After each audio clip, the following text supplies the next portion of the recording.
Welcome back to the Legal Smith Unleashed. I'm attorney Kurt Smith here with my paralegal extraordinaire, Dylan Smith, talking about some interesting cases and legal conclusions and advice for all things legal here as you're going through your lives. But we're talking a little bit today about the case of a local case of Robert Tellis.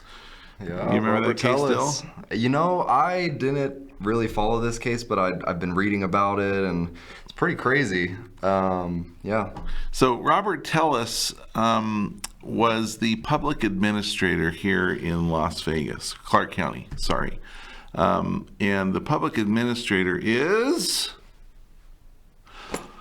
the guy that basically goes through and takes care of estates for people who die intestate or without a will. Okay. So the public administrator's got to go in and basically dole out all the stuff. So for all the fools who didn't set everything up themselves, the public administrator has to go in and fix those problems. Sure. So if you die without a will, or some people say the fools are those who die even with a will, because they want you to have a living trust, which I would definitely recommend if you're looking. But if you don't have a will, the public administrator's got to come in and basically handle your case. And that's divide up all your assets for you? Absolutely. And that's what Robert Tellis's job was. It's an elected position in Clark County, and Robert had won the election. So congratulations to him. That was a stellar victory for him. Yeah, sounds like it. But apparently there were some who didn't like the job that Robert Tellis was doing. Among them was a guy by the name of... I think it was Frank, right? Frank German? Jeff German. Jeff German, who was a local reporter here for the Las Vegas Review-Journal. And he just got a kick when it came time for re-election. He got a kick out of writing really negative stories about Robert Tellis. He told about allegations at the time, but allegations of Robert having an affair, and allegations of favoritism, and allegations that Robert was a bully in the office, and allegations of other mismanagement, all of which, as one might believe or come to believe, that all of that is not necessarily good for the re-election, especially the RJ is the only paper here in town. Some of the news articles, the TV stuff gets their stuff from the RJ. So if the RJ is reporting what a horrible public administrator you are, your chances of winning re-election go down quite a bit, right? Yeah. And so that's the position that... What could he have possibly been doing that was so interesting for Jeff German to write about? Well, I don't know that it was all that interesting. I mean, we just talked about the allegations of the affair and all the corruption in the office that Jeff German seemed to believe, right? But Robert Tellis actually was an attorney here in town. I believe I practiced against him. Really? Oh, yeah. But he was an attorney here in town and decided he didn't like being an attorney, so he went to the public administrator. I believe he ran his own office prior to being elected public administrator. And for attorneys who run their own office and then win an office, the last thing they want to do is go back and have to run their own office again, right? That's why they gave up running their own office. Yeah. And so he was getting all this negative press and really didn't like it. And as one might imagine, he contacted Jeff German quite a bit. In fact, investigators in this case found several emails between Robert and Jeff, and they, let's say they were not pleasant. But they definitely knew each other, didn't they? Well, they knew of each other, right? I mean, I don't know that Robert necessarily knew Jeff other than the mean guy at the RJ who hated him and wanted to destroy his political career. Do you need much more of a relationship? In this case, no. He never cut me off in traffic, but he was sure destroying my career, wasn't he? Yes, he was. And so Robert did what most of us would have done, okay?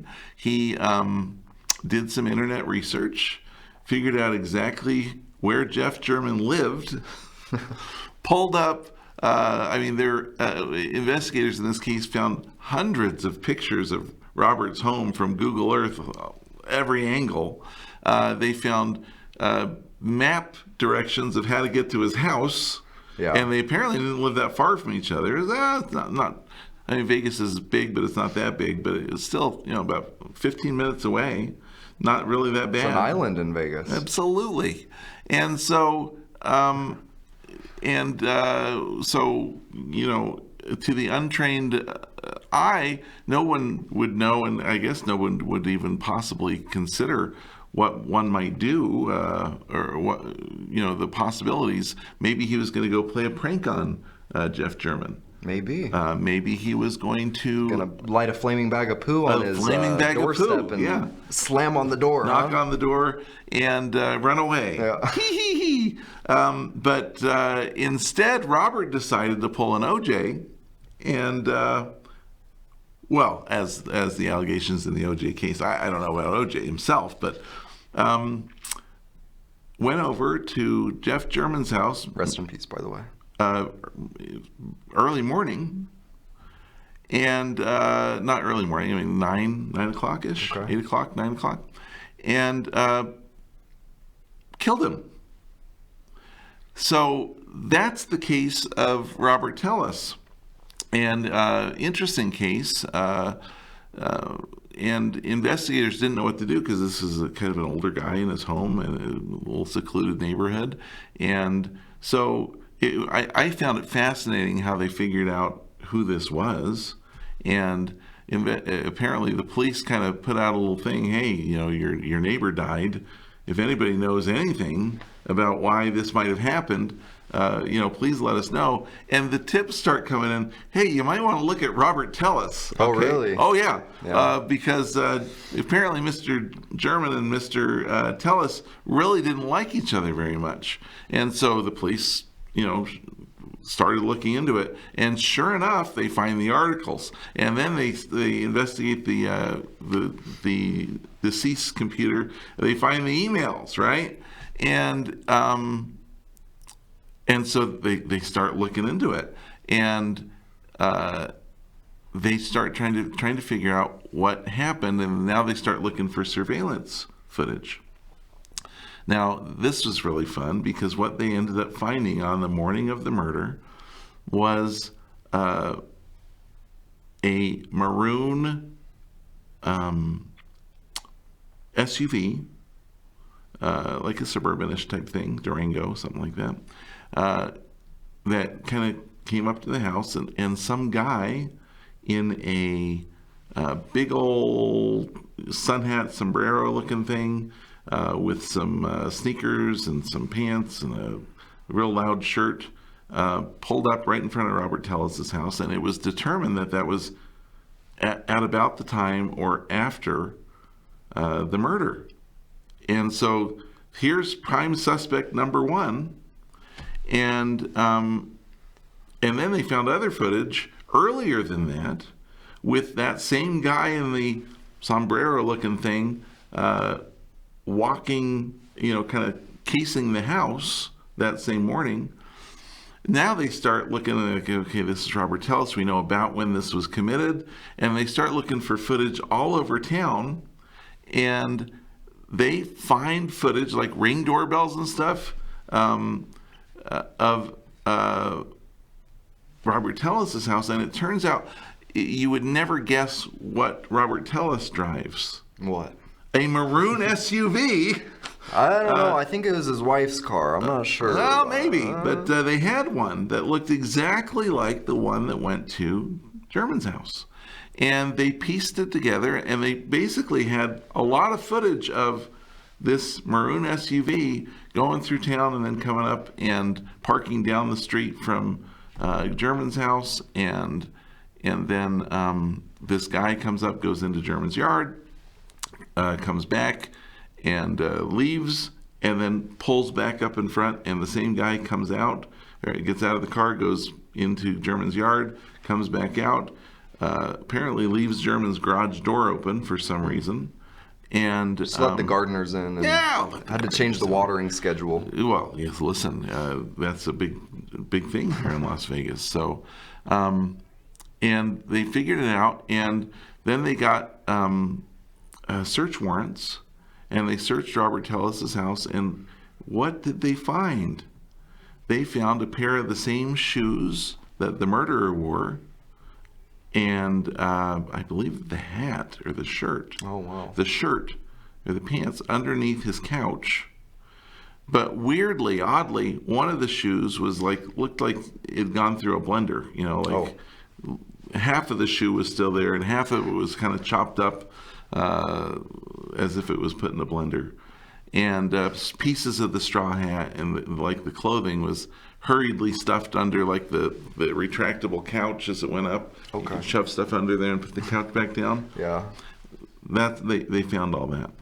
And then as they're searching Robert Tellis's house or email and stuff, they found other stuff.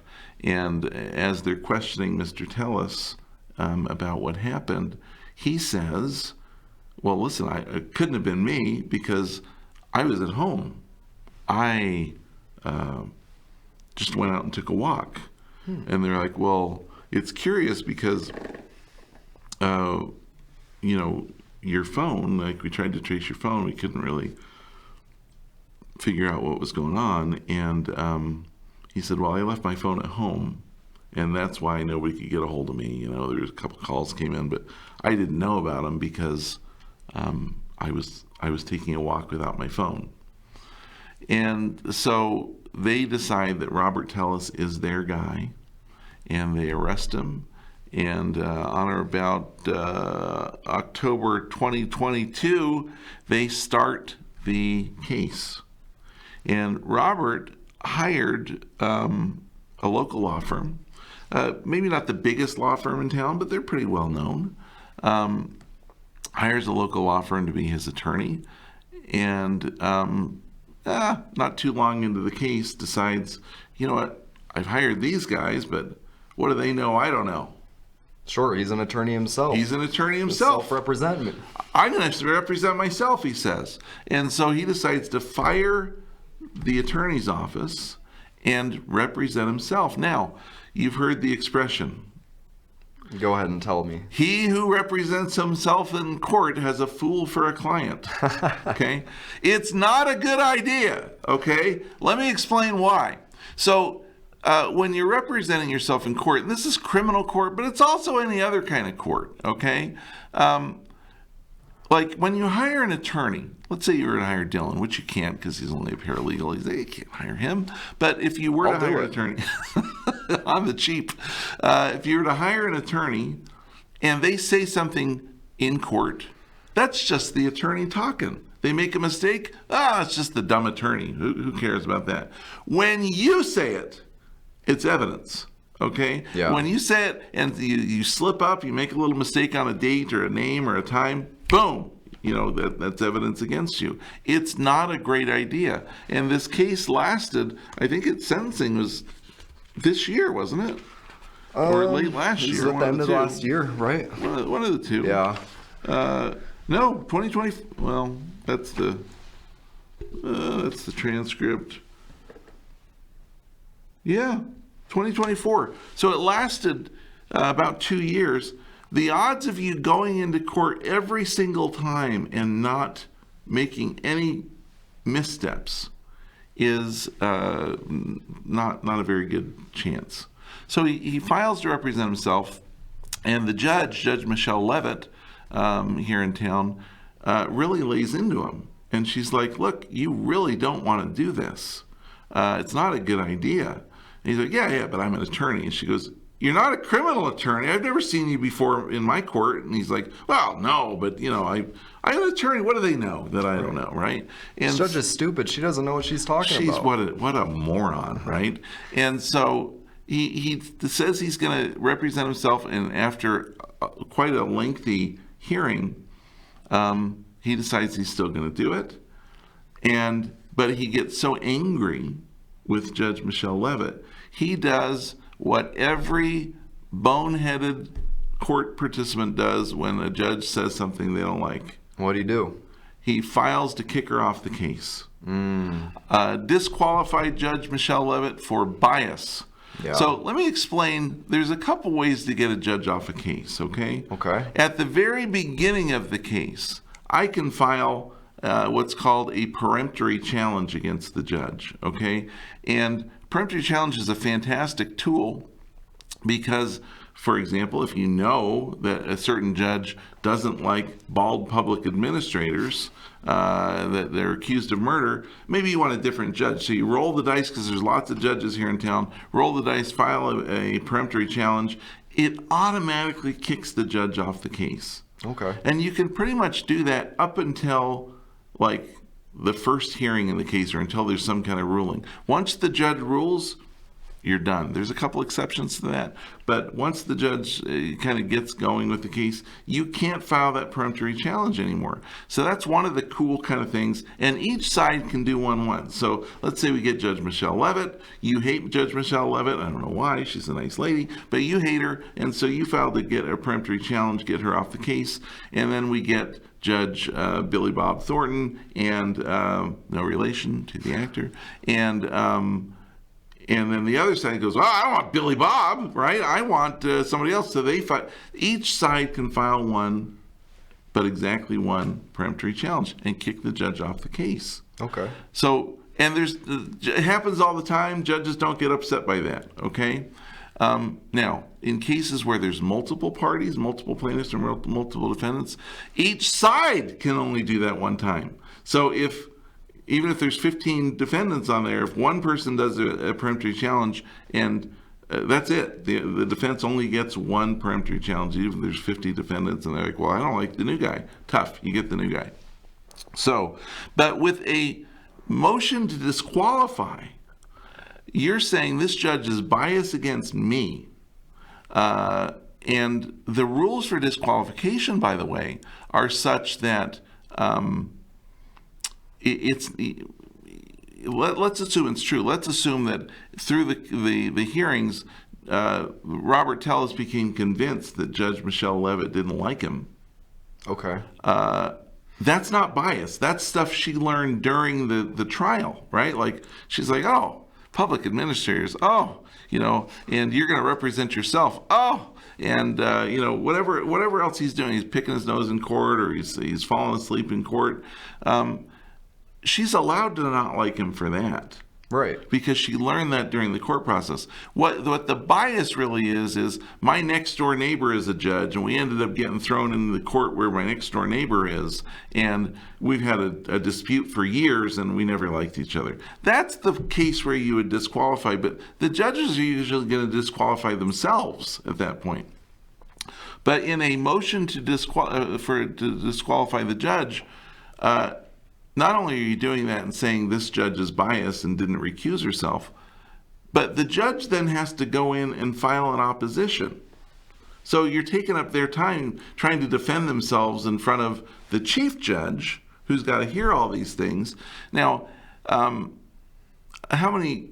And then the chief judge decides whether there's bias or not. How many motions to disqualify would you think that there were in the city of Las Vegas every day?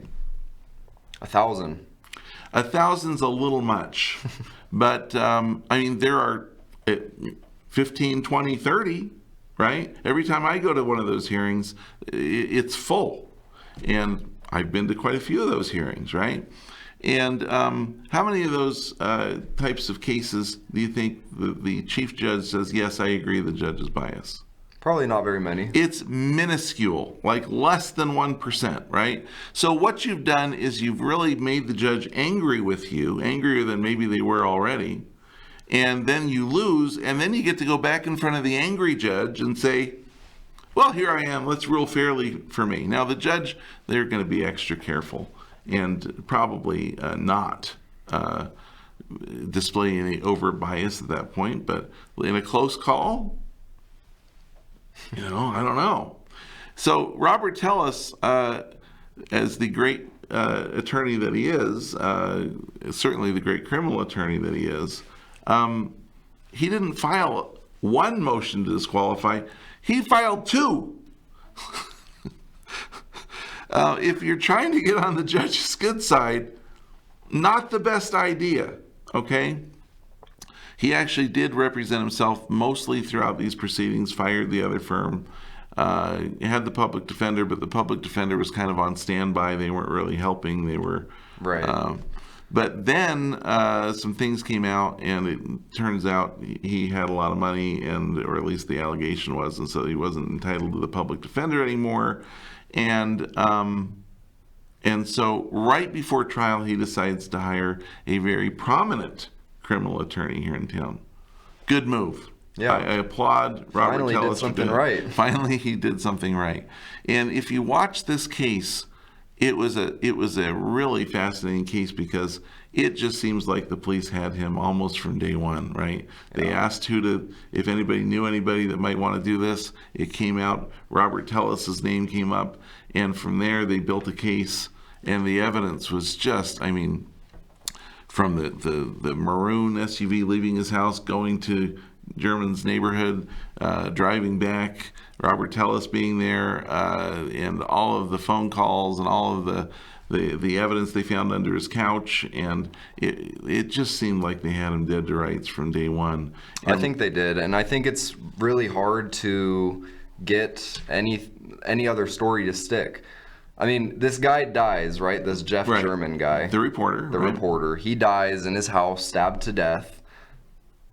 Where do you look first? You look at his life and what was going on recently. And it seems to be that Jeff German and this Robert Tellis, they developed this sort of obsession with each other, right? Mm-hmm. Because, you know, Tellis, he's got this reporter who's digging into all of his secrets and investigating his office and getting statements from different people that work for him, mm-hmm. and really causing a big problem for this guy. It was a big to-do. It was a big to-do. And so, yeah, but what I heard was that Robert Tellis was, I don't know where he was doing this, but he had all sorts of writings personally against Jeff German as mm-hmm. well, trying to discredit each other and make each other look bad. And so he dies, and it's like the cops have a really easy job, in my opinion. Right. And they find all these emails, and Robert Tellis thought he was a lot smarter than he really was. Listen, let me get to that point right now, because Robert Tellis hires the big name criminal attorney here in town. But when it comes time, there's a couple critical decisions in a case, and one is the defendant going to testify? Now, the standard advice in a criminal case is do not testify. Please don't testify. If you testify, they're going to use that against you too. Right. And so, but Robert Tellis was adamant that he wanted to testify. He's the classic defendant. If they could just hear my side of the story, everything would be cleared up. Everything would be fine, right? I'm going to walk out of here today. No cuffs, no other things to do. So, and I wasn't privy to the conversations, but if I was Robert Tellis' attorney, which of course I wasn't, because then he'd be free. But if I was, he wouldn't have testified. And I have to imagine that's the advice he got from his attorneys. Yeah.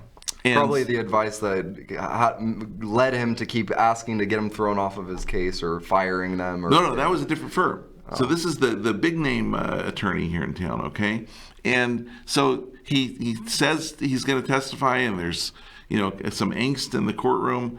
And so instead of the typical testimony that you would give, which your attorney would sit there and go, give me your name. Well, I'm Robert Tellis. What do you do? I'm the public administrator, right? That type of question and answer. The attorney got the permission for Robert Tellis to testify in what's called the narrative. Okay? Now, typically, when you testify in the narrative, that's objectionable. Okay? Oh, okay. You're not allowed to do, like I say, Dylan, tell me everything that happened in this case. And you go ahead and start just spouting off everything. That's objectionable. You're not allowed to do it. But if you get permission, special permission from the judge, then you can do it. And the attorneys that he wants to testify in the narrative, which to me says, hey, bozo, if you're going to do this, Don't expect any help from me. I don't want any part of this. I want zero part of this. But that's apparently what Mr. Tellis wanted, because he got to get up and explain that it was not him that was the killer. He was actually being framed. Now, I don't know. We talked about what a public administrator is, right? Right. We did that because nobody knows what the public administrator is, right? We know what the dog catcher is. We know what the trash guy is. We know who the president is. We know who the mayor is. We know the attorney general. The public administrator, they're not high on the list. I gotta be honest, I have no idea what they do. But before now. Okay, now I know. Now I know. Hopefully now you know. Now I know. Now I'd feel like the bozo if you didn't know what they did now. Sounds like they get to control everybody that dies as money. Absolutely. And what do they don't care. They don't listen to what they say anyway. So they do whatever they want. But so who's out to frame him? And they name a realty company here in town. You know who did it? It's the realty company. I won't say the realty company's name, but it was the realty company. They really didn't like me because they wanted to come in and be like estate administrators on these estates, and I wouldn't let them. And so obviously the thing to do was kill the reporter that was writing bad stories about me. Makes a lot of sense. And let's stop the people that are trying to get me out of office. Right. Yeah. Because you don't like me. Okay, that's a really strange thing. And so in order to do that, they had to hire somebody that was about his height. They had to hire somebody to plant the evidence under his couch. They had to hire somebody to put Robert Tellis's DNA under the fingernails of the deceased. They had to find somebody with the exact type of vehicle that he has and drive it from his neighborhood out and back and make it look like it was him. I mean, somebody spent a lot of money to frame him, if this is the case, all for the lowly public administrator. No offense to public administrators out there everywhere. They're just not the highest on the list. There's also, by the way, a public guardian.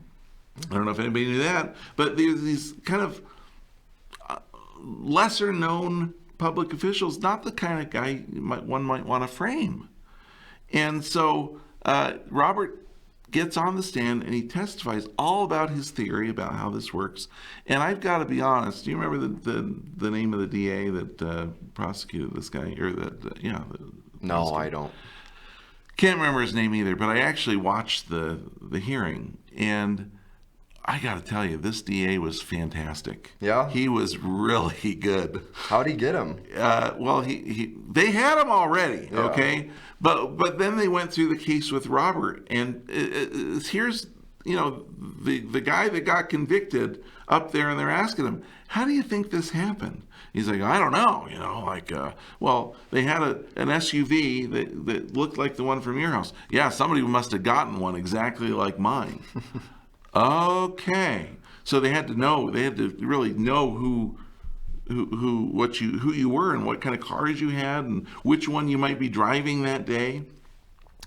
They had to know your shoe size. Yeah. They had to know what size pants you wore, right? Size 6.5 men's, right? I'm sure he's got other good features. But so they had to know all these things.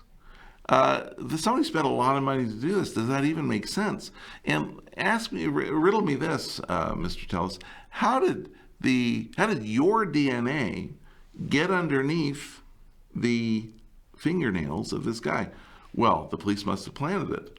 Oh, okay. So it's not just the realty company; it's the police. Yes, of course, the police. The police, and it was odd because when we went to see you, like the next day, you had a big scratch on your hand. Wow, that was just, I hurt myself, right? Obviously nothing to do. My cat scratched me. It wasn't Jeff. It could not have been Jeff, right?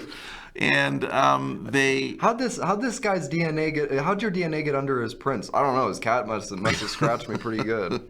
Yeah. So he couldn't answer any of the questions, but the most, to me anyway, the most damning thing was that Robert's wife texted him And she said, "Hey, where are you?" And he, well, when they went through the wife's phone and Robert's phone, those texts didn't show up. But they showed up on Robert's wife's watch, the Apple Watch. And so he actually did respond to that text, but it had been deleted from the two phones to eliminate the evidence that she was looking for him. He was nowhere to be found, or he wasn't at home. He says he was at home, but the text messages say otherwise. And they thought they had everything, but they missed the Apple Watch. The Apple ecosystem will lead to the guilty verdict every single time. And that wouldn't have happened with an Android phone. It wouldn't. Only the Apple phone. No, they don't sync at all.